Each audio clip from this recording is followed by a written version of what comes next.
Give me a little intro there, Gomer.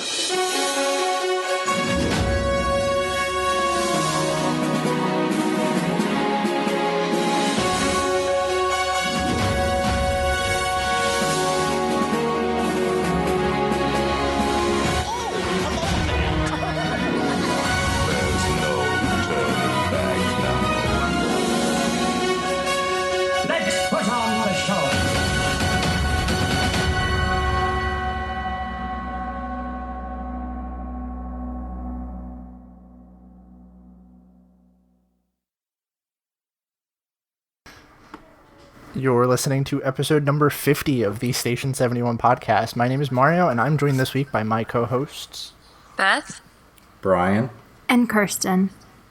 So we decided to take a little bit of a break from our super history in-depth episodes. We're going to do everyone's favorite game of Walt Disney World, Superlatives. But first, as always, is Station 71 tradition. We're going to start with the news. So I think we talked a little bit about this a couple weeks ago. The digital key feature is now going to be available at all Walt Disney World Resort hotels. For those of you that don't know, you have the option to unlock your hotel doors and certain common areas in the hotels that are restricted to resort guests using a Bluetooth feature from the My Disney Experience app. And that was only available to select Walt Disney World resorts, but within the near future, we're going to be seeing it rolling out to every Walt Disney World resort. I don't think anyone's really surprised by this, are we? I mean, I didn't even know it was the thing, so... It's like, think of how far we've come. When I was little, I remember going to, like, hotels and getting an actual key. Right. And now, not only do we have cell phones that fit in our pockets, and, like, we can really video chat people, like in Xenon, we can unlock doors with our phones. Like, what the heck? Well, it's funny because... Like, I went to lunch with my mom and my aunt the other day, and my aunt pulled a Key to the World card out of her purse, and I was like, wow, talk about some technology there. Still have all mine. I don't collect things. I'm a big minimalist, but I do have all of my Key to the World cards, including my one club level that's yellow, not like bluish purple. Ooh. So, my question to you guys, I know that this article says that this isn't the way yet, but do you think that this feature will kind of start to eliminate the Magic Band system anytime soon? Nah, I doubt it, and the main reason is because I think Disney makes a good bit of money selling extra Magic Bands, like the special edition ones, and just the ones with different prints on them for people to buy, and I don't think they're going to eliminate a cash cow for no reason. Well... Maybe not eliminate them. That may have been the wrong word, but do you think that Disney will stop giving the complimentary ones if they have this feature installed in the app? That is a good question. I can see that. Maybe. Or maybe going back to just the gray like they had at the very beginning. Yeah. That would be something Bob Iger would do. I think that they also maybe will keep giving out the like complimentary ones because people will link their credit card to it, and speaking from experience, it's really easy to spend money when your wallet is on your wrist and you don't actually see the money that you're spending. That's a really good point. Yeah. That's true. I do like this feature, though. I know the last time I was at a hotel with a group, as we were going in and out, we were all like, okay, does everybody have their Magic Band? Or we go to the pool or something, and we... somebody might have forgotten their Magic Band. It's like, oh, well, let me borrow yours when I go back to the room and everything. It's nice to have one other option to be able to unlock the door if you do leave. Yeah, I was thinking about that too because I hate taking my Magic Band like to the pool and stuff with me, but I feel weird if I don't have my phone. So that's kind of nice. I mean, I don't know. I feel like it's still kind of a security thing. That's funny because I was the total opposite. Like, when I went to the pool, I was super excited that I didn't have to take my phone. Because I'm always like, I'm that person that is suspicious of everyone. Like, if I leave my phone sitting, they're going to take it kind of thing. And also just, a phone being around a pool makes me, I don't know, nervous. So I was really excited to just be able to have my room key and my wallet on my wrist for the pool bar. Yeah, I agree. I probably wouldn't leave my phone, but like the idea of leaving my phone behind, I guess it would depend on who I was with, is really nice. So I would want to keep the Magic Band for that. For sure. So, next up on our news topics this week is that Pandora, the world of Avatar, has made Time's top 100 places to visit. Why do they have to draw attention to it like that? Yeah. I don't know. I haven't been to the parks in several months, so I don't know if it's died down at all, but it seems that it's getting pretty, like, easy to get fast passes for especially Flight of Passage now, so it seems like maybe the hype has died a little bit.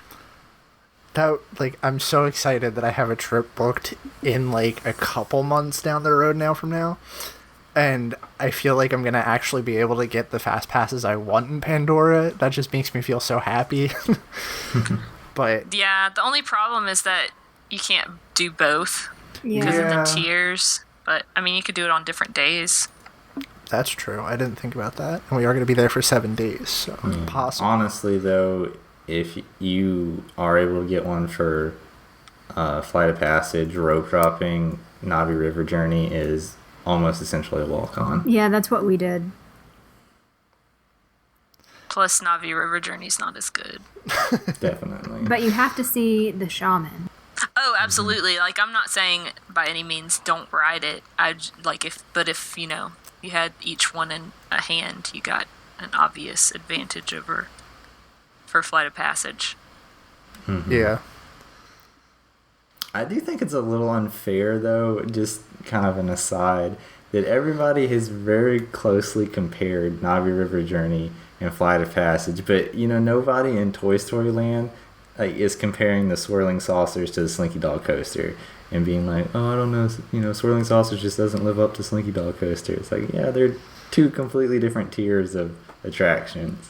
That's a really good point. I think that's because we knew kind of what we were getting with them before we got them. Like, that's even a good point. Even the concept art of, like, Swirling Saucers was, like, okay, it's a teacup style-ish ride. But I don't know. So our third news story is that Epcot's Frozen Ever After ride leads Disney for the most evacuation calls. A report came out this week from the Reedy Creek Fire Department listing the top 10 numbers of evacuations from July 27th, 2016 to July 18th, 2018. And Frozen Ever After leads the list with 113 evacuation calls, followed by Pirates of the Caribbean with 72, Space Mountain with 64, Cali River Rapids with 44, The Many Adventures of Winnie the Pooh with 33, Barnstormer with 32, Peter Pan's Flight with 31, Splash Mountain 21, Midway Mania 16, and Spaceship Earth with 15. So let's talk about how weird it is that there's a very large margin between Frozen Ever After and Pirates of the Caribbean.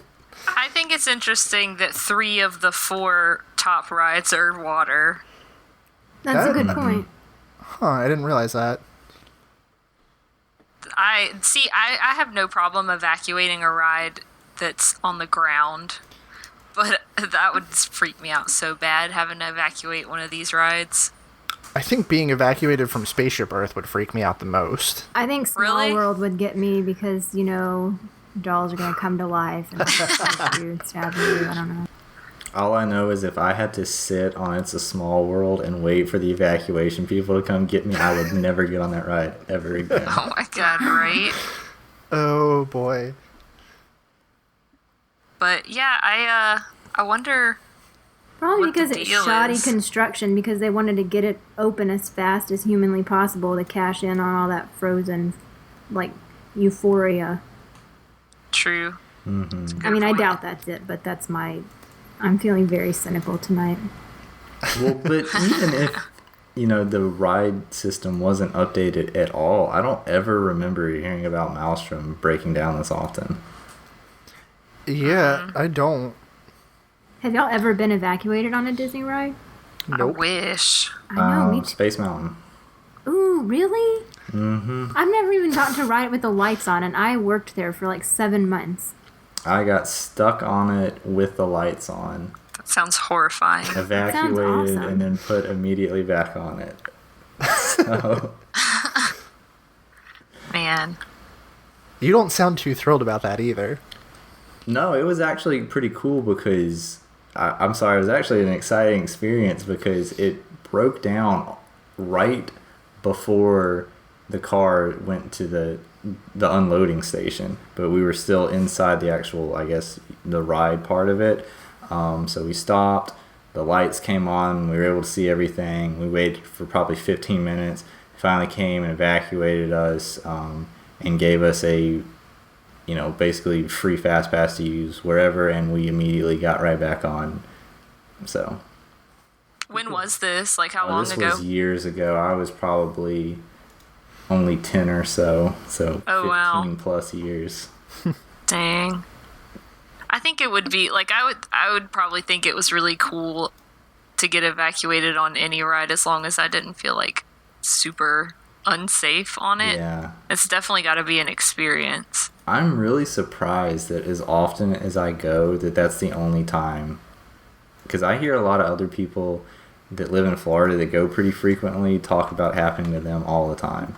But it's only happened at one time for me. I feel like I definitely missed out when I lived there. Everest, that would be fun to get evacuated on. Oh, gosh. Ooh, that would be, depending on where. Yeah. All right. I feel like there's some spots where I would just be like, no, just let me stay here till you fix it. I don't want to walk down that.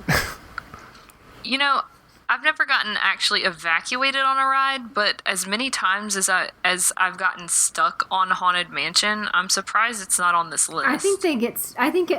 Can you even ride Haunted Mansion without getting stopped at least twice? No. Right. But I guess that's probably more of a, like, people sticking their hands out trying to touch stuff thing than an actual safety hazard. Like, I think they have to stop it sometimes to load wheelchair guests instead of just doing it as fast as some of the others do. That's my personal theory, but... That would make sense, though. Yeah. The one thing that I hate, though, is the Haunted Mansion is set up really, really well for if it has to stop.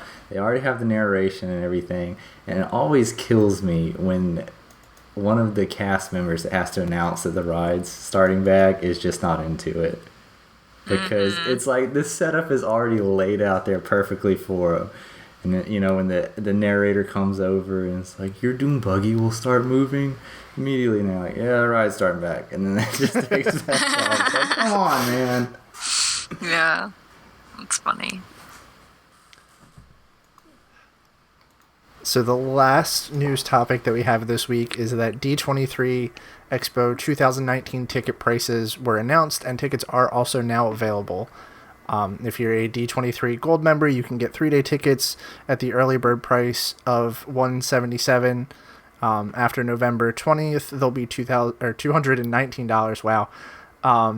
1-day ticket for early bird will be $67, and the after November 20th will be $79. Anyone that isn't a D23 Gold member will have to pay $250 for a 3-day ticket and $90 for a 1-day ticket. The article in here says that Sorcerer packages for members priced at $2,500 are still available. At this time that we are recording, they are actually sold out. When is D23 for this year? They do it every other year, so they're selling for 2019. Oh, okay. Which is crazy because it's actually a year in advance from today, the day that we're recording this, which is the 23rd. And packages are already sold out. Like, that's crazy to me. Like, I was looking at the Sorcerer packages because I didn't even know what it was at first. Like, I didn't even know how much it cost or, like, what it entailed. But my boyfriend called me and was like, hey, like, did you see the D23 tickets went on sale? And I was like, oh, snap, let me go look. And he's like, yeah, apparently the Sorcerer tickets or sorcerer packages are already sold out. And I was like, what's that? And I was just like, I like felt kind of bummed inside, even though I didn't know exactly what it was. But then I was like, $2,500? I was not going to buy that anyway, so... So what are they? So you basically from what I read is the big perk is that you get a special entrance and reserved seating at every panel. Oh, wow. But other than that, it's basically like you get to go shop in the like hall early. Like one of the days you get a lounge and some like commemorative merchandise. No, that lounge better include like Joe Rohde, Jody Benson, and Bob Iger in like a dunk tank. I was waiting for that. As soon as she said Bob Iger, I was like, where's she putting him? Is he in like a clown suit, a dunk tank? Yeah, it's just said the lounge, they're going to have like snacks and coffee available throughout the day. And then there was one thing that said meet and greet with a special Disney guest. So I wonder who that's going to end up being. They probably don't know yet. Yeah. Now let me ask you guys this. Who would you pay, not this premium, but who would you pay a premium for if it was like a special meet with that guest? Is there any specific Disney person that you would really pay a good sum of money to meet with? It has to be a Disney person. I mean, I know you're going to say Cher. But... Can we say Walt? Does it have to be a living person? I was going to say living because I feel like I would, maybe Joe Rohde. I would definitely, if I had Yeah. $2,500 to spare, I would, yes, absolutely 100%, Joe Rohde. And Tony Baxter. So, with that wrapping up our news topics, are we ready to dive into the superlatives? Let's do it. I feel like been a while. Yeah, I was going to say, I feel like it's been a while since we've done the superlatives episode. Mm-hmm. So, first up on our list of superlatives, we have most well-told story. Does anybody want to go first for that one? I know we said we're taking a break from research, but I feel like I could have thought this one through for a while. Do you want me to skip that one and we can come back to it? Now, hang on. Is this a whole movie, or is this an attraction, or is this part of a movie? Let's say attraction, but it can be like IP, original attraction, anything that you want it to be. Or even if you don't want it to be an attraction, just something in the Disney parks. This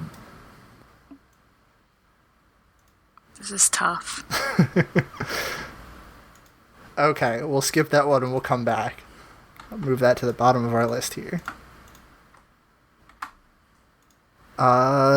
Next one that we have on the list is most likely to become extinct in the next 5 years. I think this Tomorrowland is just going to be... Speedway, please, Yes, God. I was like, this is just going to be all of us saying what we want to become extinct, and that's at the top of my list. I have two on here. One that I don't think is going to happen that I really want to happen, which is Tomorrowland Speedway. And then one that I don't want to happen, but I kind of see coming, which is the Swiss Family Treehouse. That's exactly what I was thinking. Wow, for once we're on the same... Really? Because I thought you would want the treehouse gone. I mean, I don't... Well, okay, I'm more, like, neutral than you, but I can definitely see it going and making room for something else. Yeah. Like a Moana ride, or I don't know. And I like it, but something better could go in the space. I'm definitely not the kind of person that's like, oh, it was, original, it should stay there. Like, it's cool. I like it a lot. I like the kind of, you get to go explore attractions like that, but, there's a lot of stuff that can go in that spot. Yeah, I totally agree. Like, I like the treehouse also, but I feel like it's super irrelevant now. Like, it's been irrelevant for a while. Mm-hmm. Kids don't know what Swiss Family Robinson is. See, I thought mine was good, but now I'm hearing you guys talk about this. I'm like, yeah, I can see it. I was going to say Journey into Imagination, but that's just because, like, it never has a wait. A lot of people that talk about how they would prefer the old attraction back, and I don't think we're ever going to get that. But I don't know. wish. I really think they'll revamp it before they get rid of it. That's true. I think that they use Figment way too much for them to get rid of it, so maybe that's not a good one. Yeah, he is kind of like a cult thing now, and he's getting more popular, I feel like. I think all of this like small shop and like all of this niche stuff that you can get from these places on Instagram and Etsy and whatever, I think that's really helped with like the unknown characters, like, you know, Orange Bird. Everybody knows who that is now, and Figment, you know, whereas in the past that wasn't really something that you could find in the parks, much less anywhere else. Yeah, the small shops have helped bring light to a lot of less popular characters, I think. Yeah, I can see. I don't think it'll become extinct, but I think they could definitely do something a lot better with Tom Sawyer Island. I personally love Tom Sawyer Island, but it's like so much space that could handle so many people. And it's definitely not utilized like it could be. And I think since the parks are just getting more and more and more and more crowded, or it feels like it at least, they would be smart to do something there. Yeah. Do kids still read the book in school? I thought you were going to stop at do kids still read, and I was about to say probably not. I mean, that's a good question too, but... They need to come out with the Tom Sawyer app. That'll get them interested in it. I don't know. Did y'all have to read that in school? I did. I don't remember having to read that in school, but I feel like I probably did. I'm pretty sure I did not. I don't think I did. Is it the one that's, like, super racist? Or am I thinking of something else? I think so. I think the original, like, versions have words that we would no longer use. If you're a good person, you wouldn't use. Yeah, that leads me to believe that they probably don't read this in schools. So, again, kind of going back to the relevancy. Well, I think they just edit them. Because, like, some of the original Nancy Drews were a little racist, but now they've just kind of edited that part out and changed it.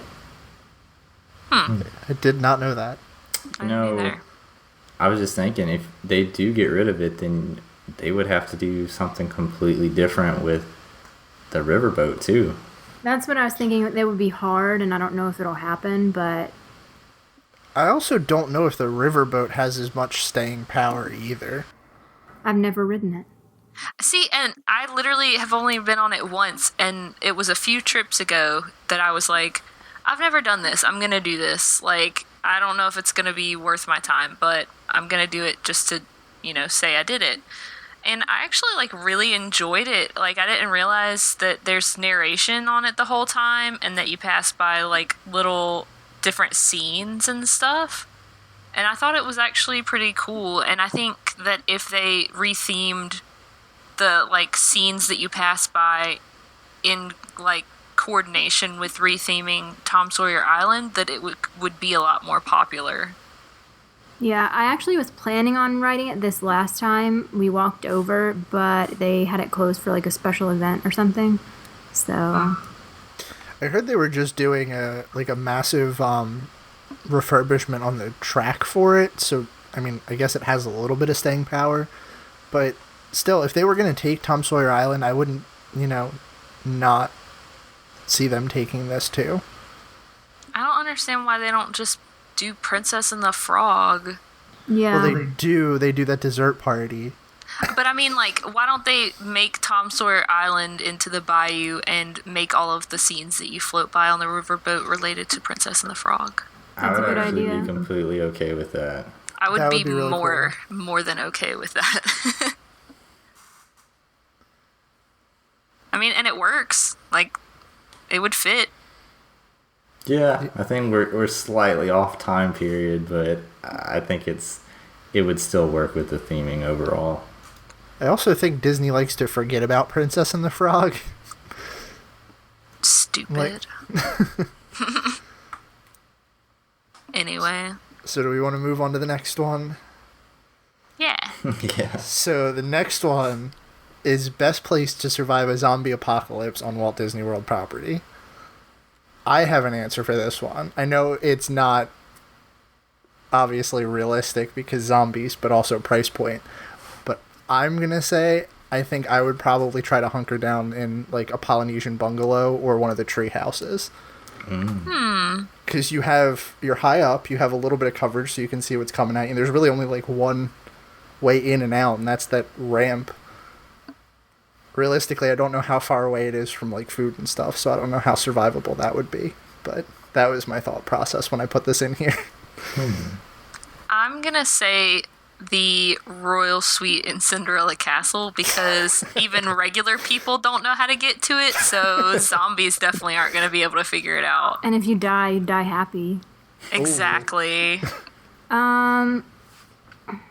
Well, okay, I have two. I would either say the utilidors because it's so easy to get lost down there, and like from what I hear, zombies are dumb, right? And there's like plenty of food down there. Like we've legit talked about how you could probably go down there with like a sleeping bag and just secretly live. Like I've talked to my friend who still works there. We were roommates, and I was like, dude, like just get me in one day. I'm just gonna take a sleeping bag and I'll just eat like survive off of tomatoes from Pecos Bill's, like the salad bar thing, like toppings bar. Like it'll be great. So I'm pretty sure you could serve, and there's like a kitchen down there for employees, like a cafeteria. So yeah, you could live down there for a while. Or else I would say the Ticket and Transportation Center, like in the offices back there, because I worked there, and so you handle a lot of money. You'd be amazed at how many people still pay for tickets in cash.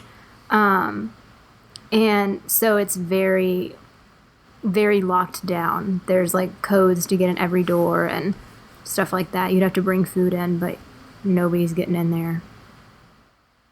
I feel like you have an unfair advantage.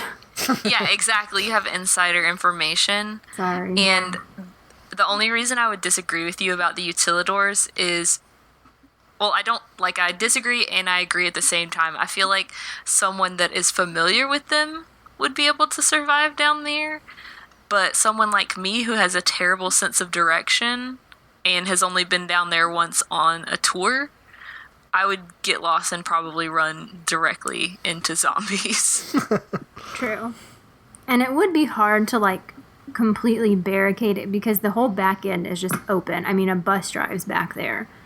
So that is a good point, but I have faith in my abilities. Maybe it's just because it's fresh on the mind, but I think I'm going to go with the fort on Tom Sawyer Island. I mean, it's already set up for defense, so... Yeah, that's a good one. Mm-hmm. Plus, zombies can't swim, right? And there are like alligators that you could shoot and eat. Oh, yeah. There you go. That was a lot more interesting than I thought it would be. I honestly put that in there as a joke, but Brian was like, I like that one. So, next one we have is best soundtrack. This is hard. Do we want to go back to most well-told story, or have we not been thinking about that one? This always happens. I feel like the ones we leave for later, we don't think about them. We're thinking about the other ones. I have an answer for most well-told story, so I don't mind going back to that one. But if y'all would rather do best soundtrack, that's fine. It doesn't matter to me. Yeah, I'm going to have to think on either one of these, so if you've got well-told story ready to go. I mean, this is such a cop-out, but Tower of Terror. Like, it just is. From everything, like, walking up and the music, and it's like an old... like, it's just perfect. I think that's why all of us love it so much, is because the theming is so good, and it is like... they get every part of it right. Mm. Yeah, that's true. I would have thought a cop-out would have been something like, I don't know, one of the attractions that's based solely on retelling the story of a movie. See, that's what I was thinking, and when you were saying, you know, if we were going to set rules for this, because if you think of something like Journey of the Little Mermaid, I mean, it's basically just retelling the same story from The Little Mermaid. But they don't do it in a good way. That's true. See, and that's where I kind of was separating it too, is like, you could argue for Peter Pan, but even that's like, you kind of just fly by the scenes of the movie. I don't think that that's well told enough. Mm-hmm. So this is a hard one, and I put this in here. So I'm actually going to say Flight of Passage. I feel like it definitely borrows from Pandora as far as the storytelling, but it branches off of it. It doesn't follow along the plot, but it also, I think, from the beginning, they lay out the story very well, and they walk you through exactly what you're doing. And, from start to end, you know what the story is. You don't have to do any digging. You live through the story, essentially. I wish that I had... Are you saying that based on the normal queue, the standby? Well, even disregarding the queue, just the actual ride part? From the pre-shows through the end of the ride. I can see that. But even with the queue, too, since it's based basically in the future from when Pandora, the movie, was, like, they do a good job, I feel like, telling the story through the queue as well. Yeah, I would even take it a step further and say that they do a good job of telling the story in the entire land. Mm-hmm. Yeah. I'm having a hard time with this one because, like, my brain wants to default and say Expedition Everest. Ooh. Because I feel like that one's a really cohesive story, but I don't feel like there's a lot to it. I think that's a good one. Yeah, I mean, that's what I was thinking. Like, I'm going to say that that's my answer. But, you go through the queue and you're given all of the lore about the Yeti. So if you really want to follow it, like, all the way through, you could read all the signs and everything. But the buildup of the queue we've talked about is nice enough that it kind of builds the suspense for what's to come. And then when you go through the actual attraction, you're fearing the Yeti. And then I'm not going to walk through the ride, but it builds up enough suspense that I think that this is a really well told story too. Well, and I think it's very innovative in the way the actual ride is done, that you're going forwards and then you have like the tracks that are stopped and then you back up, but then you see the Yeti. Like, it's like a lot of rides like that, I guess, like more thrill rides, the story is done in the pre-show. And it is also on Everest, but they've also done a really good job of actually incorporating story and, like, this is what's happening to you on the ride. That's true, because, like you were saying, even Rock and Roller Coaster gives you all the story in the pre-show, and then you just ride a ride. Yeah. This is really tough, but for some reason, my, like, heart is wanting me to give a shout-out to Fantasmic, because I feel like it does a really good job of bringing in well-known Disney characters and making them work together based on the concept of it being all in Mickey's imagination. But maybe that's just me being biased because I love Fantasmic. No, I can see that. Yeah. Surprised Kirsten didn't say Wishes. Well, they don't tell it anymore because they all suck. So best soundtrack? Oi. I have one. I have a total cop-out one, but... Are you going to say PhilharMagic? Yep. I knew it. That wasn't going to be my answer, but... So does it have to be an attraction? Yeah, I was automatically thinking movie. I guess since we've talked about movies 2 weeks in a row, that's where my brain is going. Yeah. I mean, I thought of an attraction that has a really good soundtrack that I love, and that's the original Soarin'. I'm going to pretend that the new one doesn't exist, but I love the Soarin' soundtrack. I should have saved Fantasmic for this one.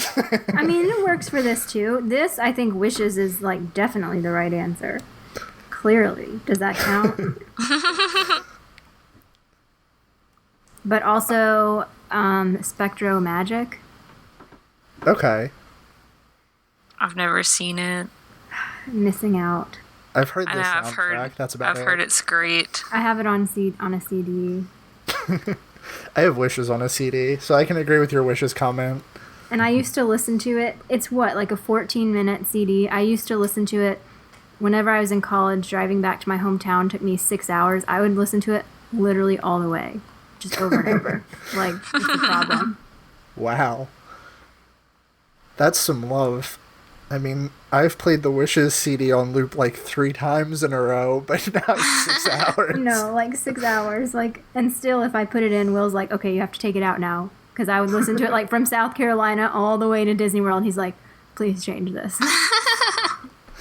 That's funny. Am I the only person that like really enjoyed the music from Main Street Electrical Parade? No, Yes. I love it. Kirsten.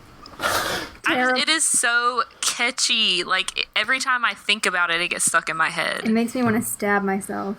Wait, this is really off topic, but I have a question that I have to ask, and I don't know if we've discussed it. I know Kirsten hates the Main Street Electrical Parade, but how do you feel about the electric water pageant? Absolutely love it. Terrible. I've never watched it. You're not missing anything. I mean, it's not as good as the Main Street Electrical Parade was, but... No, but I They're have both such crap. fond memories of it as a kid. Trash rides. I had a feeling she Trash was going to say that. attractions. Oh. Okay, best movie soundtrack. Can we say that one too? Can that be a Sure. Princess and the Frog. Really? Really? Out of... You have like Howard Ashman, Alan Menken, Phil Collins, and... Randy Newman. No. Oh, God, no. Wow. Not his voice, but his music. It's different. I think the Princess and the Frog soundtrack is incredible because every single song on it is good and helps tell the story better. I think it's And a good jazz. soundtrack. Just not the best. And it mixes like so many different styles of music. I really enjoy that. I feel like my answer is definitely a cop-out, but Beauty and the Beast, like, for sure. It's just... And I'm also feeling nostalgic because we've talked so much about Howard and Alan the past couple weeks. And I would say second is Lion King. Yeah, I'm going with Lion King. Man, I'm rooting for the underdog here. I'm going to say Hercules. Yeah, we knew that one was That's coming. a really good one, too. Not surprising, but... I had never seen Hercules till like a few years ago, but it's one of my... I really like it now. It's like one of my favorite Disney movies. I will say that Hercules is, I think, definitely best for songs that you want to like belt in the car by yourself. Yeah. And it honestly, until I saw it, I didn't realize that like kind of the main theme of Wishes was from Hercules. And so I think that's partial. I was like, oh my God, this is like the music that I love. I love that, like, for you, it was, oh, this is from Wishes. Yeah. And then for me, it was, oh, this is from Hercules. I mean, for most people, I just am like embarrassingly not hip on some of the movies. It's okay. Can we do the Disney trend you hate the most? Because I'm ready for Kirsten to fight me on this one. Ooh. Oh God. Are you going to say the Walt? Yep. What is it? I do not like the Instagram walls. I think the concept of having, like, something that's, like, Disney community loves is cool, but, like, I don't know. It's just, it's gotten to the point where I'm like, okay, this needs to stop. That and the millennial pink thing. That is exactly what I was about to say. Millennial Pink is dumb. Yeah. Millennial pink is so dumb. What makes it millennial pink? It just looks like pink to me. Because they did a study, and that's like apparently the most like liked color or most. It's like the whole rose gold trend. Oh, God, the Well, rose gold thing. Jeez. I will defend rose gold because rose gold is classy looking. Millennial pink is just Ugly. boring. It's like Well- rose gold is shiny. Shiny. Millennial pink. Exactly. But millennial pink drives me absolutely nuts. I'll also say I'm getting kind of sick of the trendy cupcakes. Oh, yeah, that's a good one. Which they also have a millennial pink one of, so maybe that's why it's on the brain. I don't think y'all are like as into this as I am, and maybe this will be unpopular. Maybe I'm just bitter because Instagram wasn't a thing whenever I worked there, but I feel like I love like the small shop community, and I think that it's so great that like we can buy all of these awesome cool things now that you could not get in, the parks.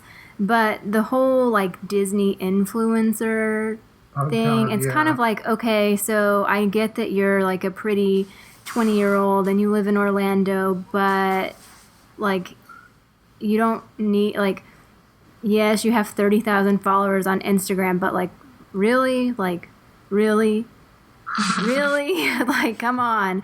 And they get so much free stuff from all the small shops, and it's just like, oh my God, like, I feel like their head, you can just like see from when they have, 5,000 followers to 30,000, like you can just watch their heads grow. And it's like, okay, like, let's come back down to the real world.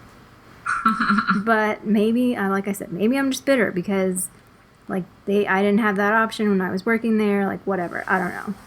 No, I get it. Like, the people I like to follow on Instagram that, are associated with Disney are the ones like going and doing stuff in the parks, and I get to see when they're like at the events that I don't get to go to and that kind of stuff. Like, I don't care how much Disney merchandise you wear. That's not, like, I don't want to follow that all day.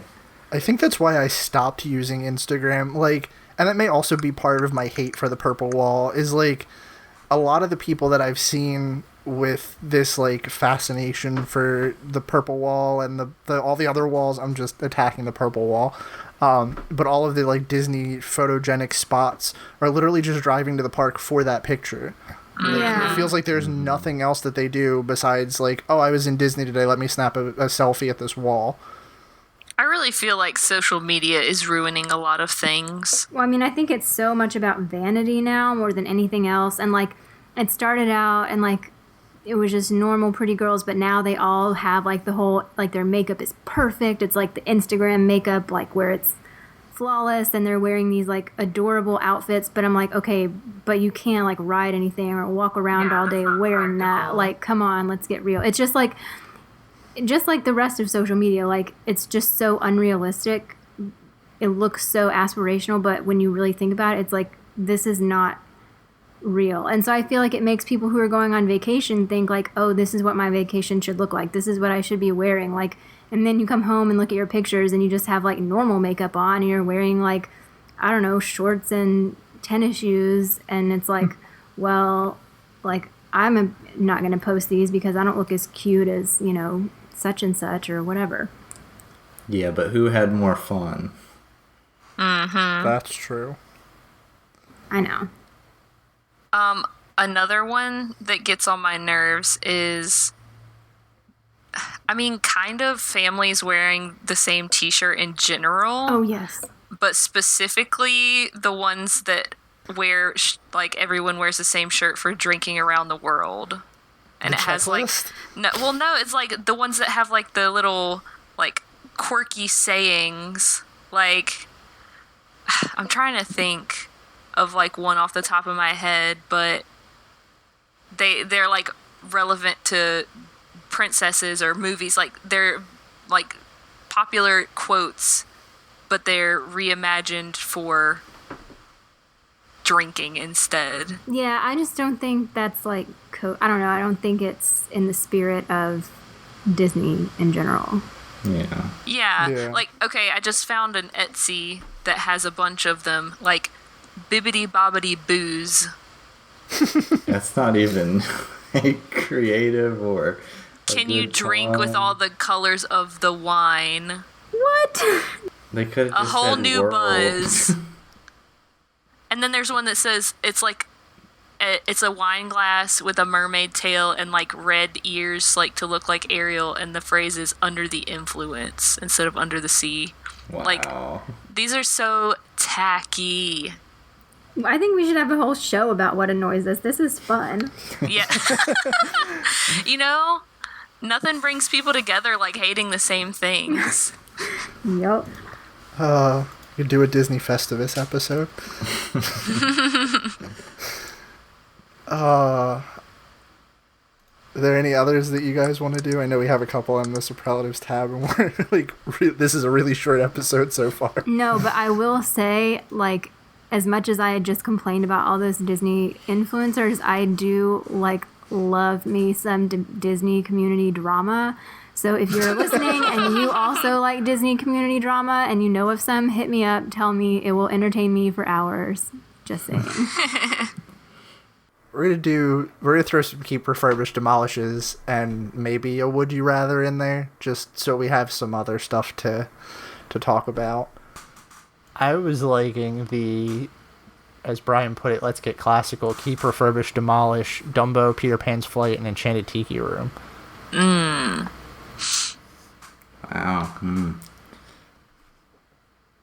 I feel like this may cause some arguments. I have my answer.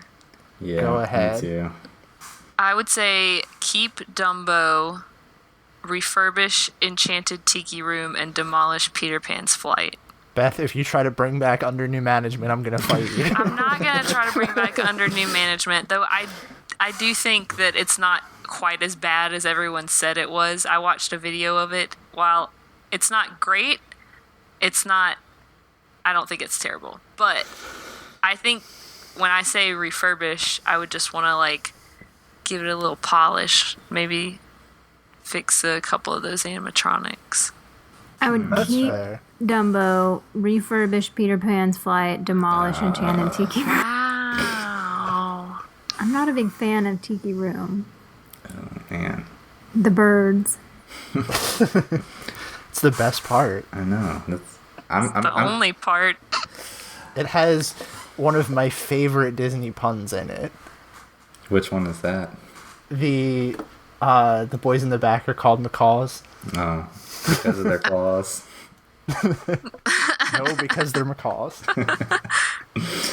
I am gonna keep the Tiki Room. That was such a loud, like... I just think it's are funny we that we have surprised like opposite opinions on everything. Exactly. I was gonna refurbish Dumbo, but I'm tearing it down now. Whoa. Kirsten, are you still there? Did you quit? Yeah, I'm here. I'm just trying to ignore. Oh no. Did you say Mario? I did not, and I'm really thinking Wait, about did this Brian one. finish? Yeah. Well, I mean, I'm gonna refurbish Peter Pan's Flight then. Oh, obvious. Process of elimination there. I really want to keep the Tiki Room, but after Beth was like, just polish up some of the animatronics, I'm thinking that maybe I would do that. So let's go refurbish Tiki Room. And this is really hard. You're struggling. This is really hard because I don't hate Peter Pan's Flight, but I think it's that I don't hate Peter Pan's Flight's queue. Yeah. So let's say keep Dumbo, demolish Peter Pan. Yep. Same page. Yeah, I'm gonna follow suit there. I think we should do the boat rides. Yeah, let's do boat rides. Pirates, Small World, or Grand Fiesta Tour. Keep, demolish, refurbish. This one's super easy for me. Me For too. demolish, or because I'm For thinking all of demolish it. Grand Fiesta Tour is like... I'm thinking keep Pirates, refurbish Grand Fiesta Tour as Coco themed, and get rid of It's a Small World. Oh, Like, Literally God. my exact what is answer. wrong with you people? Man, I'm on Kirsten's side with this one. Like, Man, this is a 50-50 split here, huh? I don't know. I don't know what Kirsten's side is. Are you mad that they're demolishing Small World? Because that's kind of where I'm at. Okay, so we are 50-50 split.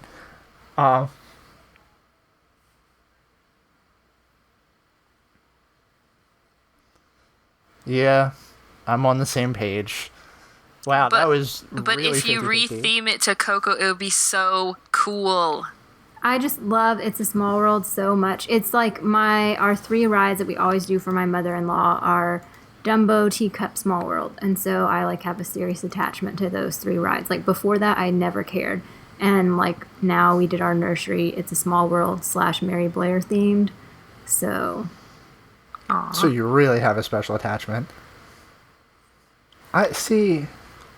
I don't know how you ride it every time. I know, like, I respect it for all of the history it has behind Disney, but That's where I'm at. Basically what I do when I'm on it, so one of my roommates, that Allie, the one who was in the live show, hi Allie, she's like terrified of It's a Small World because like of the creepy little children. And so I basically spend the entire ride like finding the old ones with the jewel eyes that are really freaky looking, you know, and like filming them in slow-mo and sending it to her on Snapchat just to like irritate her. So that really is how I entertain myself while I'm actually on the ride. Yeah, man. Small World is like a every 4 or 5 trips for me kind of ride. Yeah, see, I think the reason that I can't bring myself to say demolish it is because of the history. Like, I like it for that reason. yeah. I just realized I don't think I have been on It's a Small World since I moved to Florida. So, Oh, wow. Wow. Y'all are How like long have all you lived about the there? history and Over 2 Enchanted years Tiki now. Room, blah, blah, blah, but then you want to demolish Small World? Hypocrites. yeah, it seems justified to me. What about stage shows? Ooh. I mean, I think that might be an easy one, too. Keep Finding Nemo, refurbish Beauty and the Beast, demolish Little Mermaid. Yep. Yeah, something's got to be done with Beauty and the Beast. It's amazing. They don't need is. to get rid of it. Yeah, I agree. I think it could be updated to be kind of more like the live action and help tie it in and bring some more relevance back to it. You're talking about relevance to Hollywood studios? Yeah, that's a good point. You know, you can have your reception on the stage there if you get married at Disney World. Really? Yes, it's like my dream to like come up to the stage at the top of the stairs and like walk down.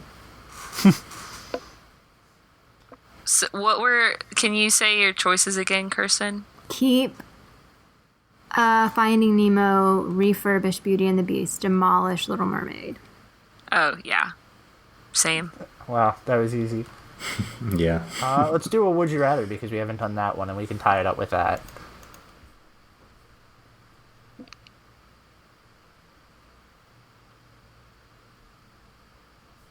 Oh, I like the last one on this list for Would You Rather, which is go back in time to opening day or go 50 years into the future to see what Disney's like then.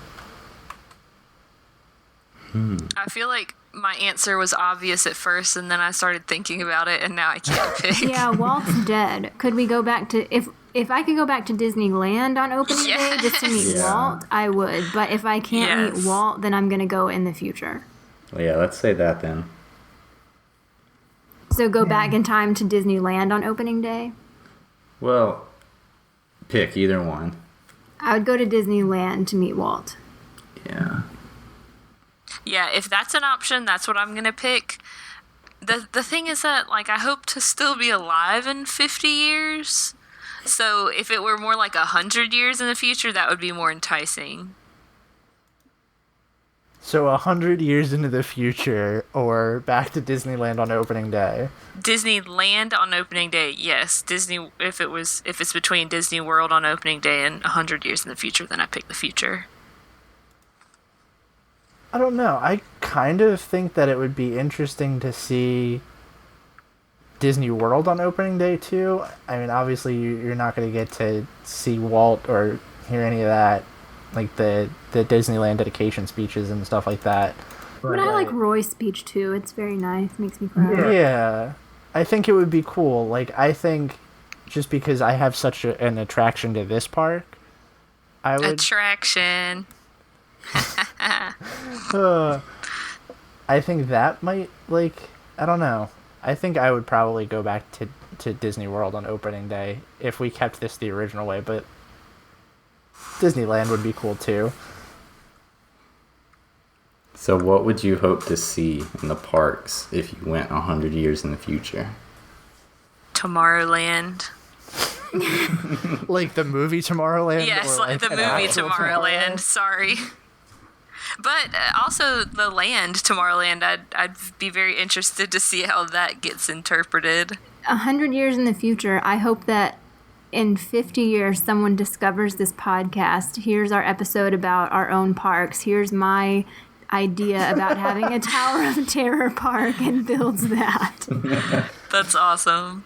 I was remembering our group chat and not the episode, and I was like, oh no, if she says someone hears our episode about parks and builds a share park, I was like, here we go. I mean, that would work too, but I personally think the 5 Towers of Terror, each one taller than the next, and then if you ride them all, you get to stay in the hotel, is a great idea.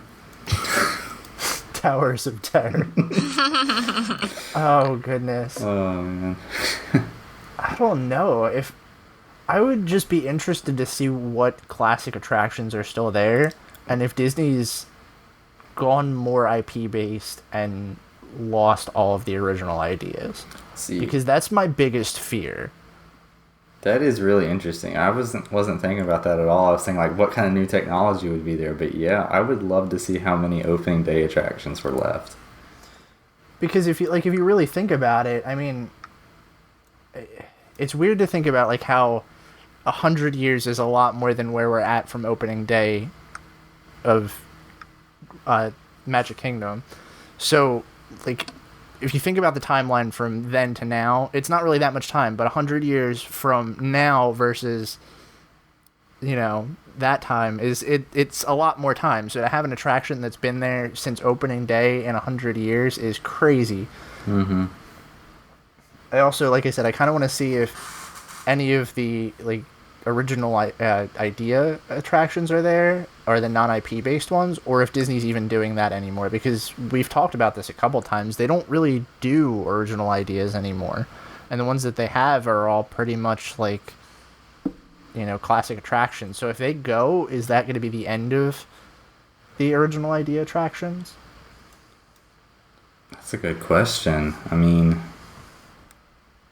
yeah, we see so very few original IP rides getting developed.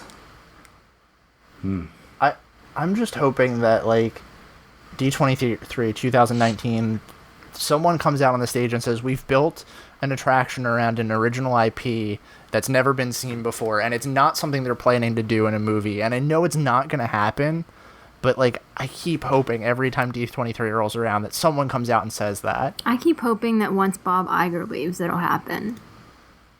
It's very possible. But I don't know. I like to imagine this is all his doing, but I also know that's not really true. Well, I was thinking about this the other day. I was really thinking about this the other day. And if you think about the rides that have the longest wait times, they're all IP based.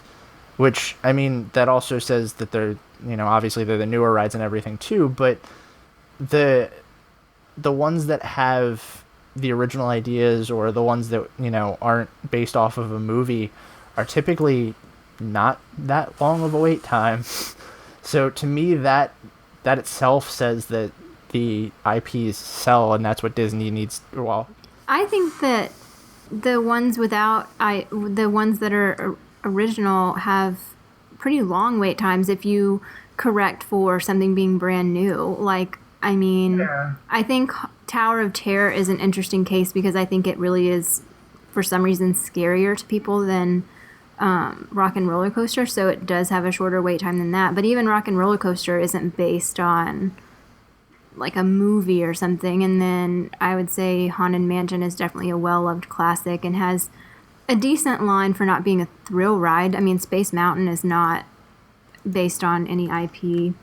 That's true. And Pirates is not. I mean, Pirates was the original IP, you know, for the movie. I mean, I always think about the ones in Magic Kingdom. I mean, I didn't really think about the Rock and Roller Coaster or Tower of Terror, but thinking about like the ones in Magic Kingdom, I've always seen them at fairly low wait times, and if not, like if there is a rush for them, everything else also has a rush too. But that's a good point that they've been there long enough that people have had their chance to ride them and all that. Yeah, like, and even Soarin', I mean, and we won't talk about what it is now, but what it was, I mean, and it consistently has like insane wait times. I think Mission Space would have longer wait times if they hadn't had the whole like death thing, orange is terrifying, blah blah, whatever. Yeah, I mean, that's very true. What about you guys? What would you be interested to see if you didn't already say?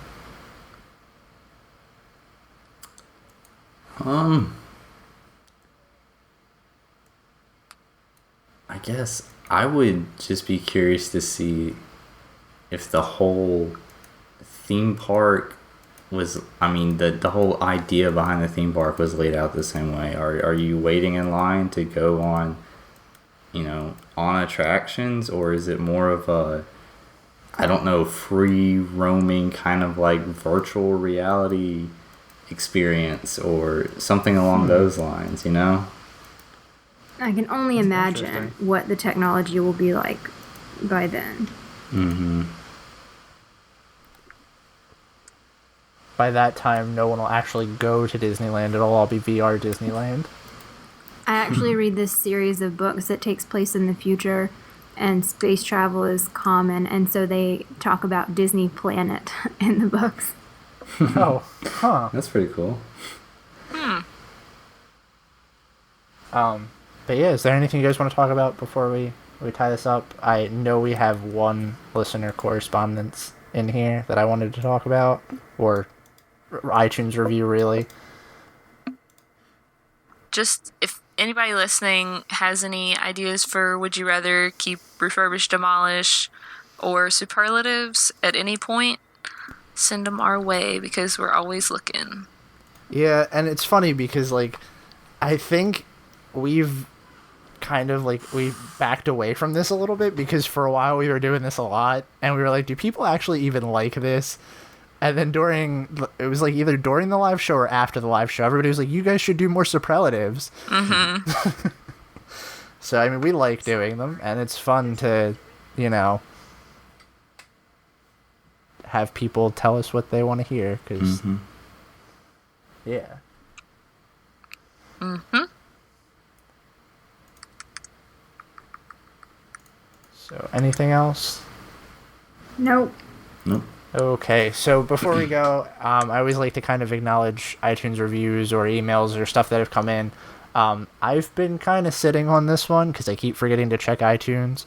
But we had a iTunes review from Disney on iTunes. It said, Mario, Kirsten, Beth, and Brian share their Disney opinions every week with new and fun content.